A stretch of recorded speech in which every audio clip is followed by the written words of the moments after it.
বাসায় যে কোনো পোষা প্রাণী থাকুক, সেই পোষা প্রাণীটা যখন চলে যায় তখন খুব কষ্ট লাগে।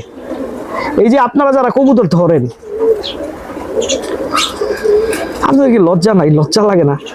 আপনারা কবুতর ধরতে থাকেন, আমাদের কলিজা বড়, ঠিক আছে, আমরা কবুতর পাল্লা দিব, আর আপনারা ফকির নিয়ে আপনারা কবুতর ধরবেন। এটাই বাস্তবতা।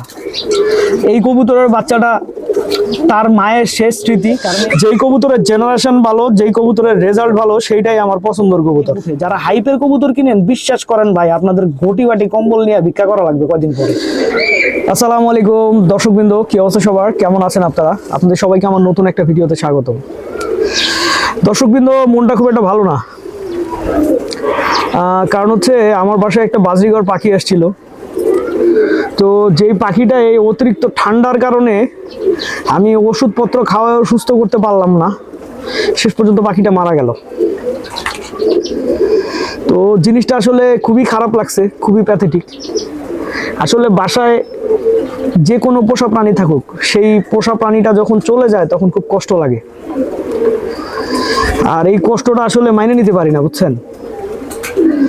এখন একটা কথা, খুবই জরুরি কথা, এই পৃথিবীতে কেউই স্থায়ী না, সবাইকেই চলে যেতে হবে দুদিন আগে আর পরে।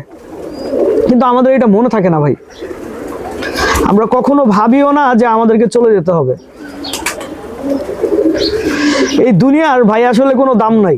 এই পৃথিবীর আমি যা চোখে দেখি, যা অনুভব করি, আজকে আমি হয়তো বা অনেক কিছু, কালকে ভাই আমি কবরে যাব ভাই। আমার যে শরীরটা নিয়ে আমার এত গর্ব, আমার এই চেহারাটা নিয়ে যে এত গর্ব, এটা মাটিতে মিশে যাবে ভাই। মানুষ একদিন মনে রাখবে, 2 দিন মনে রাখবে, 3 দিন মনে রাখবে, 4 দিনের বেলা আমি সজল কে বা আপনি কে, কারো মনে থাকবে না। কিন্তু তারপরেও আসলে আমাদের অহংকার, আমাদের দম্ভর শেষ হয় না। নিজের কাজ বাদ দিয়া মানুষের পিছে লাগিয়া থাকি, কিভাবে মানুষের ক্ষতি করব, মানুষকে কিভাবে ছোট দেখাবো, এই চিন্তায় চলি। আরেকটা কথা, আমি জানি এই কথাটা বললে আসলে আমার অনেক মানুষ শত্রু হয়ে যাবে। শত্রু হইলে হোক, এমনিতেই ভাই আমার অনেক শত্রু। আমি কাউরের সাথে কিছু করি নাই, তারপরেও কেন যে আমার এত শত্রু আমি বুঝি না। আর এটা নিয়ে আমার খুব বেশি মাথা ব্যথা নাই, বুঝতে পারছেন? এখন কথা হইতেছে যে এইটা, এই যে আপনারা যারা কবুতর ধরেন, আপনাদের কি লজ্জা নাই? লজ্জা লাগে না? কবুতর ধরেন ভালো কথা, কবুতর দইরে আবার মনে করেন 500 টাকা থেকে দাম চাওয়া শুরু, ঠিক আছে? 500 টাকা নেন, একটা মানুষের কবুতর পড়ছে, কষ্ট করে ধরছেন, সমস্যা নাই, 500 টাকা নিতেই পারেন ভাই।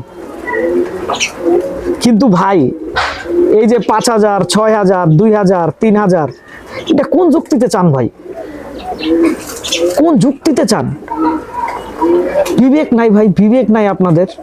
কষ্ট লাগে না? একবার মনে হয় না মরবেন ভাই? আমি জানি এখন টার্গেট করবেন যে আমি কবে কোন জায়গা থেকে পাল্লা দিব, কবে আমার কবুতর ধরবেন। ধরলেন কবুতর, কি করবো ভাই? কবুতর ধরলে আমার কিছু করার আছে ভাই? কবুতর যারা পাল্লা দেয়, ঠিক আছে, এদের কলিজা বিশাল বড় ভাই।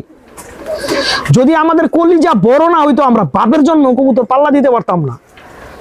সারা বছর কবুতরের পিছনে শ্রম দেই, অর্থ খরচ করি, তারপরে কবুতর পাল্লা দিতে যাই। সেই কবুতর পাল্লায় যখন আসে না, ঠিক আছে, বা পাল্লায় পড়ে যায়, কষ্ট তো লাগে। কিন্তু ভাই আমার কলিজা বড়। কবুতর যারা পাল্লা দেয়, এদের কলিজা জীবনও চলে না, এদের কলিজা বিশাল বড়। বিশাল বড় কলিজা না থাকলে ভাই জীবনে কেউ কবুতর পাল্লা দিতে পারে না, বুঝেন নাই? যাই হোক, আপনারা কবুতর ধরতে থাকেন, আমাদের কলিজা বড়, ঠিক আছে, আমরা কবুতর পাল্লা দিব, আর আপনারা ফকির নিয়ে আপনারা কবুতর ধরবেন। এটাই বাস্তবতা। আপনাদের তো সংসার চালাইতে হবে, ঠিক না? সংসার চালাবেন কেমনে বলেন কবুতর না ধরলে? অবস্থা তো ওইরকমই, ঠিক না? অবস্থা আলটিমেটলি ওইরকমই।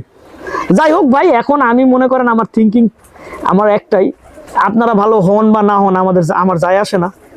আপনাদেরকে বইলেও কোনো লাভ হবে না, ঠিক আছে? কারণ একটা প্রাণী আছে, যেই প্রাণীর লেজ কখনো সোজা হয় না। আমি ভদ্রতার খাতিরে প্রাণীটার নাম বললাম না। তো আপনাদের লেজও ভাই সোজা হবে না, আপনারা ধরতে থাকেন কবুতর, আর আমগর কলি যাবো, আমরা পাল্লা দিমু, আপনাদের সংসার চালামু, চলুক সংসার আপনাদের। আর আমি একটা উদ্যোগ নিতেছি, সবাই একরকম না, আমরা অনেকেই আছি যারা আমরা কবুতর ফিরিয়ে দিতে চাই। এই শ্রেণী, এই সংখ্যাটা, এই শ্রেণীটা কম না, বিশাল বড় সংখ্যা। তো যারা কবুতর ফিরিয়ে দিতে চান তাদের জন্য আপনারা ছবি দিবেন কবুতরের, ঠিক আছে? আপনাদের ছবি আমি আমার ইউটিউবে পোস্ট করব, যার কবুতর সে নিয়ে যাবে। এইটা করলেও সমস্যা আছে ভাই, আরেক শ্রেণীর লোক আছে ভাই, মানুষের কবুতর নিজের কবুতর বানানোর জন্য এরা যে কি করে, আরেকজনের কবুতর ভাই এটা আমার কবুতর, ভাই এটা আমার কবুতর, ভাই এটা আমার কবুতর। তারপরে এই শ্রেণীর লোক আইসে পড়বে। আমার সাথে এমন হয়েছে, একবার না বহুবার হয়েছে ভাই, আরেকজনের কবুতর নিজের বলে চালায় দিবে। যাই হোক, তারপরেও ভাই আপনারা যারা কবুতর ফিরিয়ে দিতে চান, আমি সজল আছি, আমি তাদের কবুতরগুলোর ছবি পোস্ট করব, তো আপনারা চাইলে যেন কবুতর ফিরিয়ে দিতে পারেন। এদিকে বাচ্চা কবুতরগুলা বাইরে বের করা অনেক দিন হয়ে গেছে, কিন্তু বাচ্চা কবুতরগুলাকে এখনো ঠিকঠাক মতো বাসা চিনাইতে পারি না, কারণ বাইরেই ছাড়তে পারি না, বাসা কিভাবে চিনাবো বলেন? তো যেই কারণে আসলে কবুতরগুলো নিয়ে খুব টেনশনে আছি, বুঝছেন? আর কবুতরের বয়স যখন বেশি হয়ে যায় ওই কবুতরের বাসা চেনানো ভাই খুব কঠিন।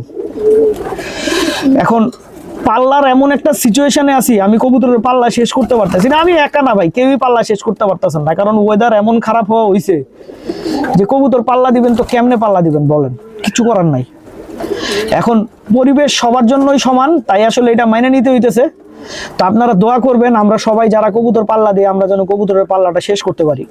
এই মুহূর্তে যে কবুতরের বাচ্চাটা দেখতেছেন, ঠিক আছে, এই কবুতরের বাচ্চাটা তার মায়ের শেষ স্মৃতি, কারণ এই কবুতরের বাচ্চাটা যখন হালকা বড় হয় তখনই মনে করেন আপনার ওর মা মারা যায়, এবং আমরা আসলে এই কবুতরটা হাতে খাওয়ায় বড় করছি। ওর অনেক বেশি পক্স ছিল, কিন্তু আলহামদুলিল্লাহ সুস্থ হয়ে গেছে।